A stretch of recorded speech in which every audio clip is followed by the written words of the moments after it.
Okay, we got the leads on. We're going into VTAC. I want 50 lidocaine and I want it now. I want an amp of bicarb.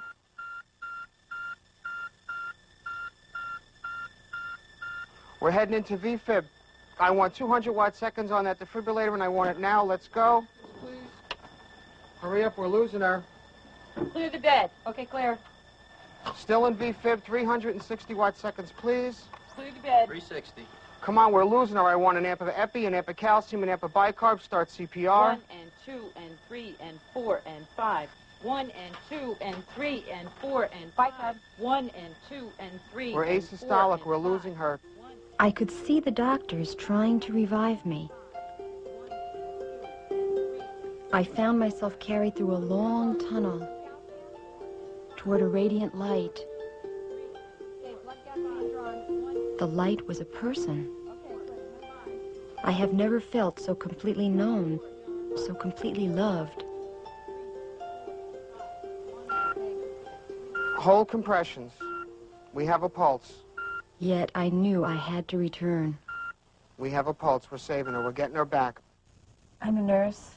I had a friend that was a patient, did not believe in the hereafter, did not believe life after death was nothing. When you die, you die. Well, one night, there was an emergency down in 502. And upon getting there, it was my friend, and he was now in cardiac arrest. So immediately, I started to thump. It was my job to start working on his chest. Within a few minutes, the cardiac monitor showed that he was in a systole. Well, now, I looked up at this point and said, I wonder if you believe me now, you pineapple. And soon he was revived. Went to ICU, was on a monitor for a while, was later said to me, oh, Mary, I'm sorry. I saw you looking up at me. I knew you were talking to me. I have been totally blind since shortly after my birth due to too much oxygen in the incubator, destroying the optic nerve.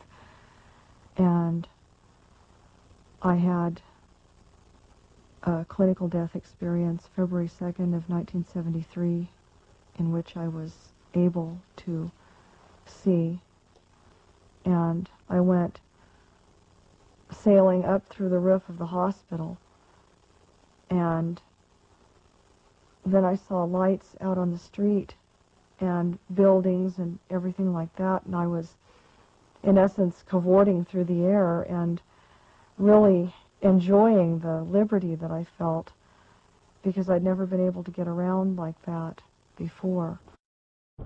I was struck by lightning in 1975. I was clinically dead for 28 minutes.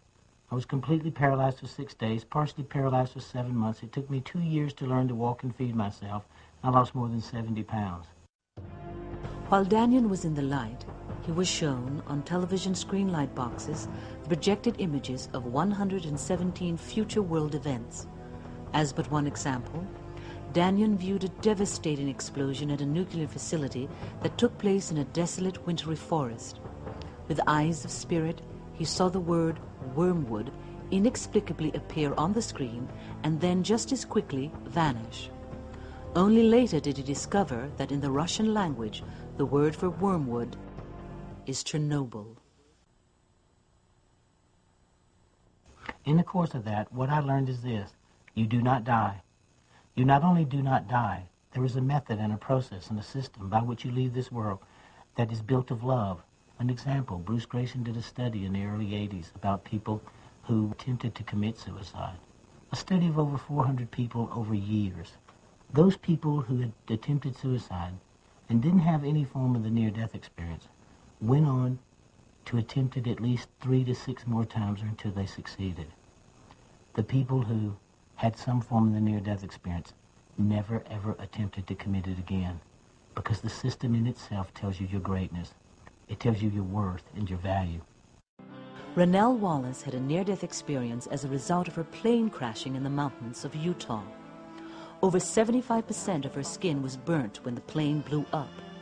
2 days after she returned home from the hospital, Rennell entered a burning house and rescued 2 children trapped inside. Her life has been forever transformed by her experience on the other side. If only I could only have such limited vocabulary in this life to express the incredible beauty, the incredible amount of love. And then when you're overwhelmed with that kind of love,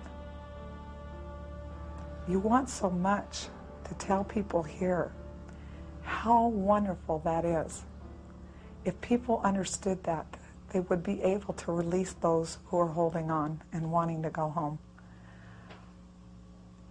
Let them be. Let them go through the natural process. I did not want to come back. There's a knowing that is very peculiar. And then I felt this tremendous sinking sensation, as though every last drop of blood was drained from my body.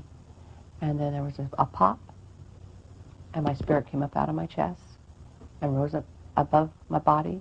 I turned and looked down, and I could see myself lying there, just like I did when I was 4. And I came down for a closer look because I was looking at my body in a different way, from a multi-dimensional point of view. And as I looked at my body, I thought, my first thought was, oh my God, I'm dead. And there's no one here to tell this to. And as I looked to my left, there were 3 men that appeared there. And they had soft brown robes on, golden belts around their waists. And they said that they were my guardian angels, that they had always been with me throughout all my time here on earth. And have always been with me throughout eternities, they said. I wanted to go home to see my family, and I was able to do that, just simply by desiring it. I went there very swiftly. I could see my husband sitting in the chair, reading the newspaper. My children were laughing, throwing pillows, and preparing to go to bed. I looked at the clock. It was 9:45, and I was very much annoyed at my husband because he had promised me that he'd put the children to bed at 8:30. And so, of course, this was all verified later after I told him about the experience. And I said, and besides that, you didn't put the kids to bed at 8:30 like you promised. And he says, oh my gosh, this was never going to end. You're like this even after death. As we make the transition from this world to the next world, we become more assured that we are light, there is light, and where there is light, there is love. Look for the way that best helps you to come to that place in that inner understanding. There are many ways, but the light is the light.